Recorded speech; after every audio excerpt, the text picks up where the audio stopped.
Hello friends, मैं रचना आज आपके सामने लेकर आई हूँ नीति आयोग। नीति आयोग, हाँ जी, वही नीति आयोग जो पहले कभी योजना आयोग के नाम से जानी जाती थी। सरकार ने योजना आयोग को एक नई संस्था का रूप दिया और जिसका नाम रखा गया था नीति आयोग। और इसका पूरा नाम भारत रूपांतरण के लिए राष्ट्रीय संस्थान यानी कि national institution for transforming India NITI का नाम रखा गया और इसकी स्थापना की गई थी 1 जनवरी 2015 में।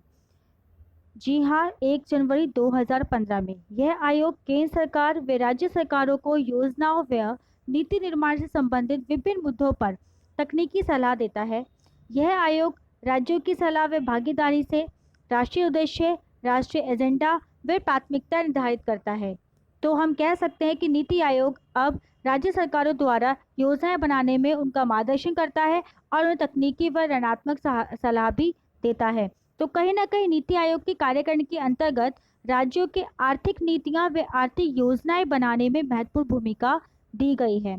इससे सहकारी संघीय व्यवस्था को बढ़ावा मिला है और केंद्र व राज्यों के मध्य संबंधों में सुधार भी हुआ है। इसके अलावा सरकार द्वारा बनाई गई परियोजनाओं व कार्यक्रमों के क्रियान्वयन में भी कुशलता बढ़ाई गई है। तो ये इसलिए ऐसा किया गया है कि इसके द्वारा जो योजना आयोग में जो कमियां रह गई थी उसको कहीं ना कहीं पूरा किया जाए। योजना आयोग की स्थापना वर्ष 1950 में कर दी गई थी, लेकिन अब ये जब भारत जब एक अल्पविकसित देश ना होकर विश्व में तीव्र गति से विकसित होने वाली अर्थव्यवस्था के रूप में उभर गया, तो तब भारत की मुख्य शासनिक संस्थाओं के कार्यकारण में कुछ परिवर्तन व सुधार लाना अनिवार्य हो गया था। तो इसलिए कहीं ना कहीं आर्थिक योजनाओं के लिए निर्माण के लिए अब विकेंद्रीकरण की अधिक आवश्यकता हो गई थी। सभी राज्य सरकारें यही चाहती थी कि अपने राज्यों के लिए आर्थिक योजनाएं बनाएं और उनको अधिक शक्तियां व अधिक स्वतंत्रता भी दी जाए। तो ये सब जो चीज़ें थी ये इस तरीके से बढ़ती चली गई। नीति आयोग के कार्यक्रम में राज्यों को अपने हाथों से बनाने के लिए अधिक शक्तियां दे दी गई थी। नीति आयोग की संरचना किस प्रकार हुई थी वो मैं आपको बताती हूँ। जो इसका अध्यक्ष होता है प्रधानमंत्री होता है, उपाध्यक्ष होता है प्रधानमंत्री द्वारा नियुक्त किया जाता है, एक संचालन परिषद होता है जो सभी राज्यों के मुख्यमंत्री और केंद्र शासित प्रदेशों के उपराज्यपाल होते हैं। उसके बाद तदर्थ सदस्यता भी होती है। अग्रणी अनुसंधान संस्थाओं से बारी बारी से 2 पदेन सदस्य होते हैं। पदेन सदस्य होती है प्रधानमंत्री द्वारा नामित केंद्रीय मंत्रिपरिषद के अधिकतम 4 सदस्य माने जाते हैं। और मुख्य कार्यकारी अधिकारी जो होते हैं, जो CEO माने जाते हैं, वे भारत सरकार का सचिव जिसे प्रधानमंत्री द्वारा एक निश्चित कार्यकाल के नियुक्त किया जाता है। इसके अलावा एक और भी होते हैं, अंशकालिक सदस्य होते हैं, जैसे अधिकतम 2 सदस्य विख्यात विश्वविद्यालयों, अनुसंधान संगठनों व अन्य विशिष्ट संस्थाओं से संबंधित आवर्तन आधार पर होते हैं। इसके अलावा एक सचिवालय होता है जो आवश्यकता अनुसार होता है, चाहे वो हो चाहे वो ना हो। अगर आवश्यकता पड़ती है तो उसका अपॉइंटमेंट किया जाता है, वरना नहीं किया जाता।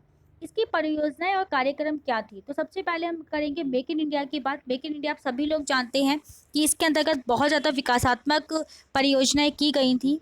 उसके अलावा दूसरा डिजिटल इंडिया। डिजिटल इंडिया के द्वारा भी बहुत सारे विकासात्मक के कार्य किए गए थे, बहुत सारी योजनाएं बनाई गई थी। तीसरा था एक कदम स्वच्छता की ओर यानी कि स्वच्छ भारत अभियान। ये नॉर्मल सरकारी स्कूलों में तो स्वच्छता पखवाड़े के नाम से 2 अक्टूबर को ये सब बनाया जाता है। एक पूरा सितंबर में वीक बनता है स्वच्छता पखवाड़े के नाम से।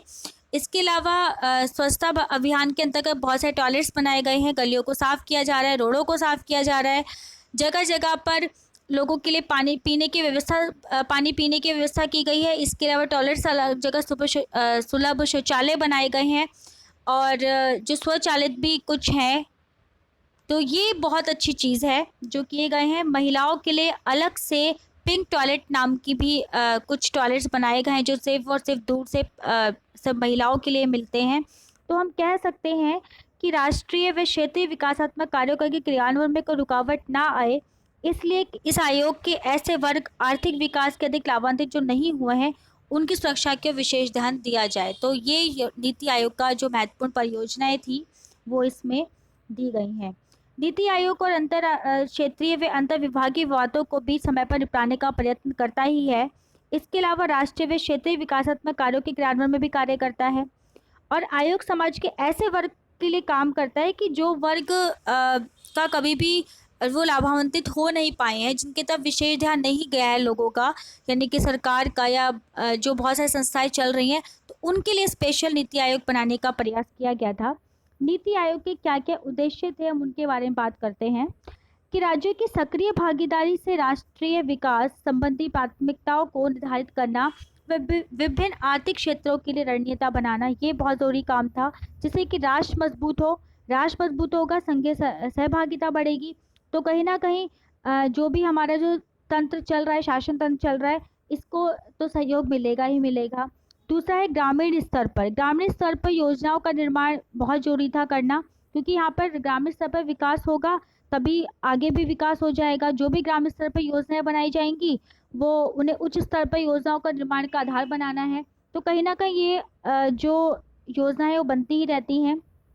तीसरा था राष्ट्रीय सुरक्षा के हितों में आर्थिक रणनीतियों नीतियों को शामिल करना। राष्ट्रीय सुरक्षा होना तो जरूरी ही है और ऐसी नीतियां बनाना जरूरी था कि जिसमें राष्ट्रीय सुरक्षा को पर्याप्त महत्व दिया जाए। चौथा है समाज के एक ऐसे वर्ग जो आर्थिक प्रगति से पर्याप्त मात्रा में लाभान्वित नहीं हुए हैं, उनके हित की रक्षा करना। अभी मैंने आपको बताया था कि एक ऐसा प्रोजेक्ट तैयार करना जिसमें जो लोग रह गए हैं उनका विकास करना, ये बहुत ज़रूरी था। उसके अलावा था जो प्रमुख हितधारकों राष्ट्रीय नीति निर्माण में हितधारकों को राष्ट्रीय व अंतर्राष्ट्रीय स्तर के विशेषज्ञों, अनुसंधान व नवाचार क्रियाओं में संलग्न व्यक्तियों, शिक्षा संस्थाओं में कार्यरत बुद्धिजीवियों की भागीदारी को भी बढ़ावा देना था, ये बहुत जरूरी काम था। सिक्स्थ में था पॉइंट कि इसमें राष्ट्रीय और अंतर्राष्ट्रीय या अंतर विभागीय विवादों को शीघ्रतम से शीघ्रतम निपटाना और उनके सहयोग को आगे बढ़ाना, ये बहुत ज़रूरी काम था। इसके अलावा अनुसंधान व नवाचार क्रियाओं में संलग्न व्यक्तियों को शिक्षा संस्थाओं में कार्यरत बुद्धिजीवियों की भागीदारी को भी बढ़ावा देना, ये बहुत ज़्यादा इम्पोर्टेंट काम था। अब देख सकते हैं कि नीति आयोग का जो बेस है वो सेवन पिलर पर है, जिसमें people, pro activity, participation, empowerment, inclusion of all, equality, transparency, ये जो 7 पिलर्स हैं, इन पर नीति आयोग रखा गया है। सातवां आपका पॉइंट था कि विकास एजेंडा के क्रियान्वयन में तेजी लाने के लिए अंतर क्षेत्रीय और अंतर विभागीय मुद्दों के समाधान के मंच प्रदान करना, ये बहुत ज़रूरी था, ताकि राष्ट्रीय व क्षेत्रीय स्तर के विकासात्मक कार्यक्रमों के क्रियान्वयन में कोई भी रुकावट ना आए, ये बहुत ज़्यादा इंपॉर्टेंट कार्य माना जाता है। उसके अलावा एक और कार्य था राज्यों को कला संसाधन केंद्र के रूप में स्थापित करना। इसका लेख क्यों शुरू किया था? क्योंकि सुशासन के सर्वोत्तम जो प्रथाएं थी उनके प्रचलन व संवर्धन के लिए आधुनिकतम संसाधन व अनुसंधान केंद्र स्थापित करना, ये बहुत जरूरी था, क्योंकि केंद्र के सुझावों विचारों के विभिन्न हितधारकों को तक पहुंचाना, ये भी बहुत ज़रूरी कार्य होता है। इसके अलावा बहुत सारी और भी वो चलाई थी योजनाएं, जिसमें था कि जो प्रौद्योगिकी विकास है, क्षमता निर्माण है, उन पर विशेष ध्यान देना, ताकि किसी भी तरीके से कोई भी क्रियान्वयन में रुकावट ना आए। ऐसी अनेक राय थीं जो राष्ट्रीय विकासात्मक कार्यक्रमों के बेहतर क्रियान्वयन के लिए योजनाओं के उद्देश्य प्राप्ति के लिए सहायक हों, ये करना ही था। जैसे परियोजनाएं चलाई गई थी, भारत में निर्माण, स्वच्छ भारत अभियान, डिजिटल इंडिया, इन सब की निगरानी करना, ये मुख्य जो परियोजना थी ये तो करनी ही थी।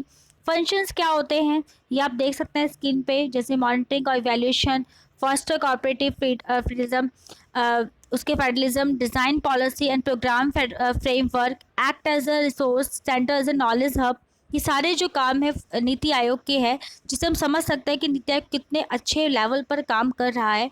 अब ये बात होती है कि नीति आयोग तो आपने निर्माण किया, तो नीति आयोग और योजना आयोग में अंतर है क्या, उस पर हम बात करते हैं।